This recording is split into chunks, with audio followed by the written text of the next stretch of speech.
Hello, this is Gio. Hey, look what we have here. We have a door with kind of an antique door lock and handle.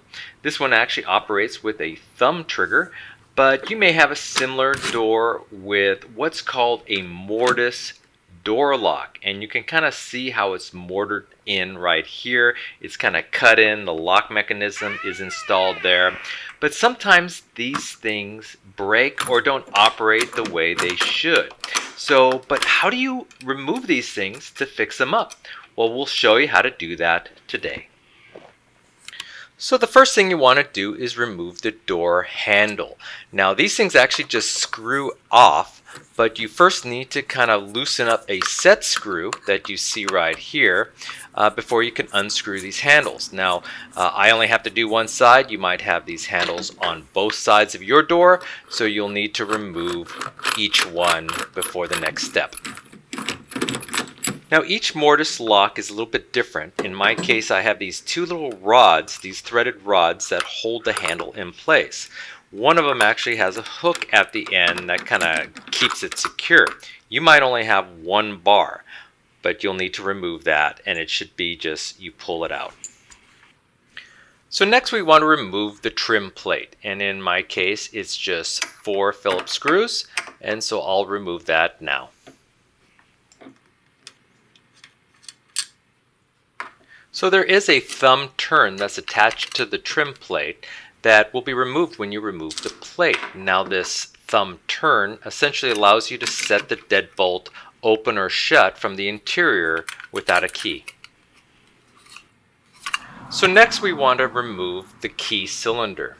Now this key cylinder actually unscrews just naturally, but it is locked in place by a little set screw which is at the edge of the door. Just take a screwdriver, loosen that set screw a bit until the cylinder itself can unscrew with just your fingertips.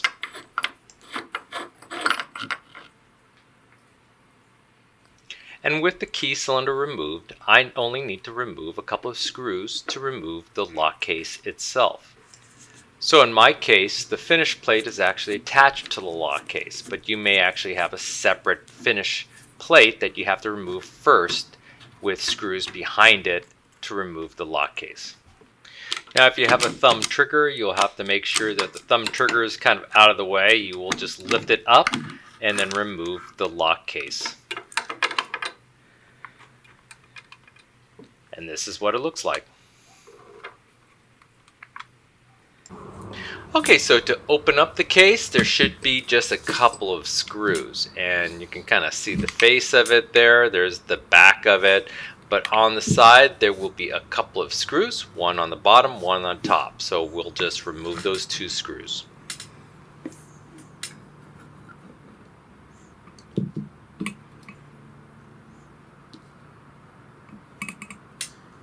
And then the side plate should just lift off. So over the years, there have been many different brands and styles of mortise locks. So yours might look a little bit different in the interior than this, but this is generally what they look like.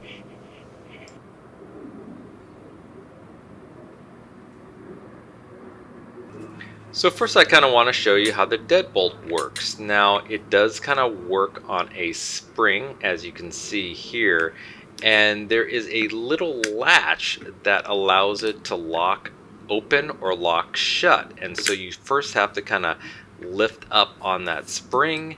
That's kind of controlled by the lock cylinder mechanism itself. So I'm going to kind of stick in the lock cylinder first. But first you kind of have to adjust that little set screw, and this is kind of what that set screw looks like for the lock cylinder. You can kind of see as you spin it, there's a little arm that kind of goes forward and back, and there are grooves on the side of the lock cylinder that kind of will lock in place when that little set screw is set. So as I screw this thing in, you might note that it actually can go quite a bit higher than you probably want it to. The door itself kind of controls how far it should be screwed in, but it also will affect how the lock will operate, and so you may need to adjust it up and down depending on your lock to make sure that it operates correctly. So I got it generally where I want it, and so now I'm just gonna kind of tighten in that set screw, and so that bar will move forward and basically kind of engage with one of the grooves in the lock cylinder itself. And after it's set, I won't be able to further turn the lock cylinder, so it essentially locks it in place. So with the key, I'm just going to insert the key into the lock cylinder to kind of show you how it operates. So as I wiggle the key, you can see there's a little arm at the end of the lock cylinder that moves around. And this is what engages that little spring, first of all, and then moves the deadbolt forward. And then it kind of locks in place like that. And reversing it, you can see it re-engages that spring and moves the deadbolt back. Now you can see right there, that's what basically prevents the deadbolt from going forward or back unless you engage that spring. And you can see that when that spring is engaged, it basically lifts a little arm that allows it to pass and then re-engages, and it locks in place. And that's what secures the deadbolt in place. Now with the deadbolt in the open position, there's also a little kind of a trigger arm that will engage the latch bolt with the key. So you can kind of see how it functions there, that little latch bolt up on top. And so depending on which way you turn the key, you could either engage the deadbolt to be locked, or you could allow this little latch bolt to open up.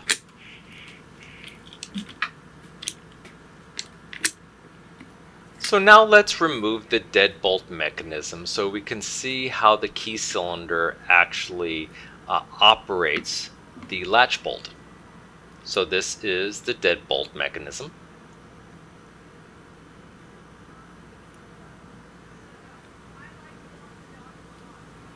And underneath you can see two little pieces that actually operate the latch bolt. I kind of have to hold them in place as I operate this, but you can kind of see how it kind of motivates the latch bolt to move back and forth.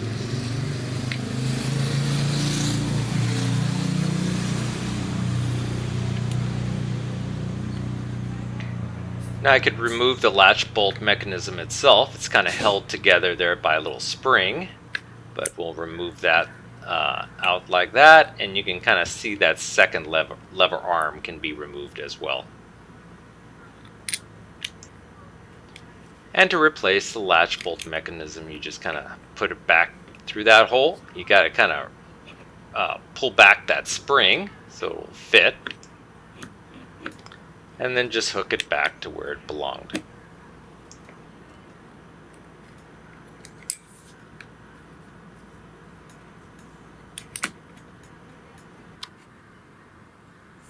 So now let's look at how the handle works. Now the handle is kind of attached to a little hub ring there, which of course, those two little threaded bars attached to the hub ring, you could screw those into the handle like that, and that sort of just fits into that hub ring that you see there. But I'm just going to use a screwdriver to kind of operate it instead of the handle. Now, inserting the screwdriver, you can see on the hub ring that it actually has two little arms extending from it. Now, if I rotate the hub ring in one direction, it'll actually activate the latch bolt to open up, and you can kind of see that here.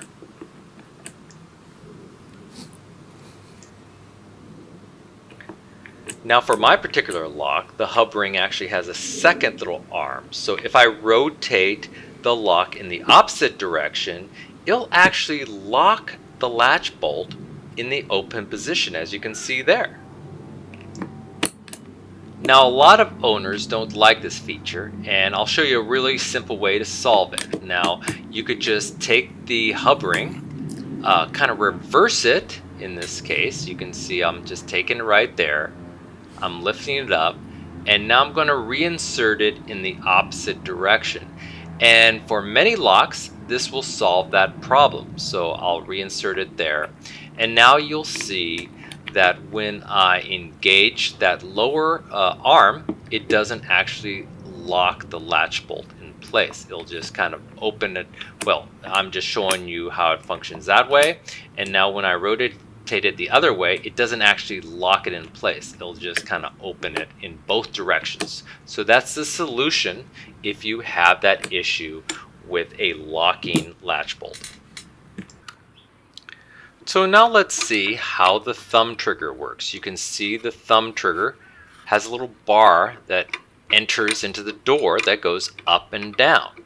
Well, this little bar triggers something in the lock. And you can see it right here. It's that little plate right there. I'm kind of rotating it so it's in the right direction. But as you push that little contact point, you can see the latch bolt opens and closes.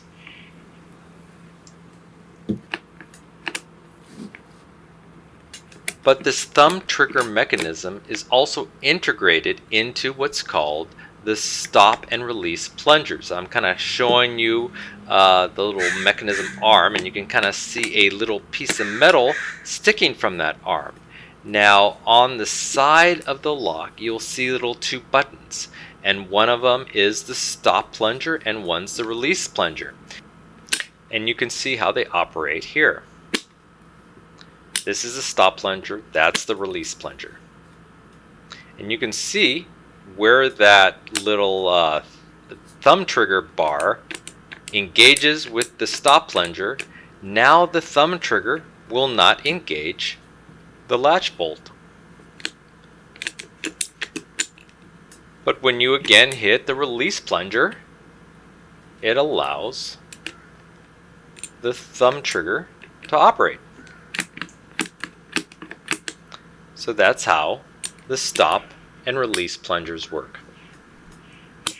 So now that we know how this Mortise lock works, let's go ahead and reassemble it. I first put on the deadbolt mechanism back in, and now for the cover plate. I did remove the key cylinder before I do this.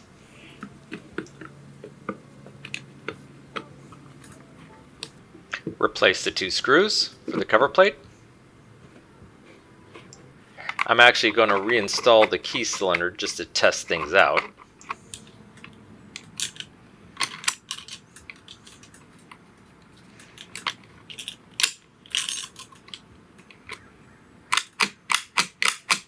Everything seems to work. So take out the key cylinder. Replace the lock case into the door. Remember to get the thumb trigger out of the way.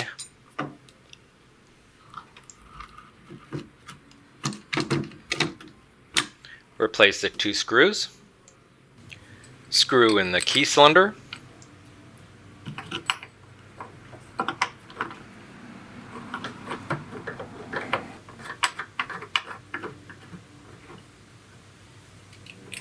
Now before I tighten up the set screw, I'm just going to check to make sure everything works with the key and everything is properly aligned. And it looks like everything is. So I'm going to go ahead and tighten up the set screw and make sure that the key cylinder doesn't move.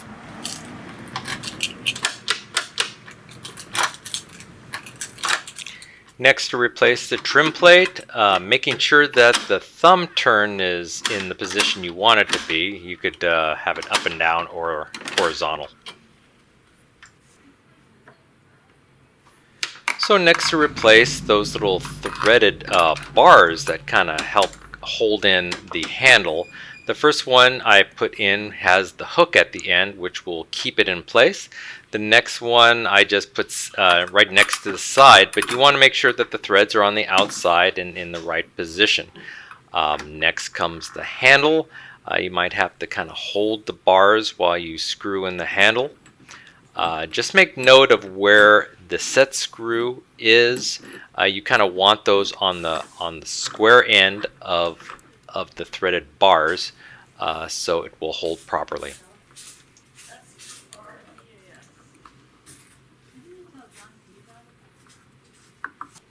And there you go. Well, I hope you enjoyed this video, and if you did, please hit that like button at the bottom of the screen, and even consider subscribing to my channel.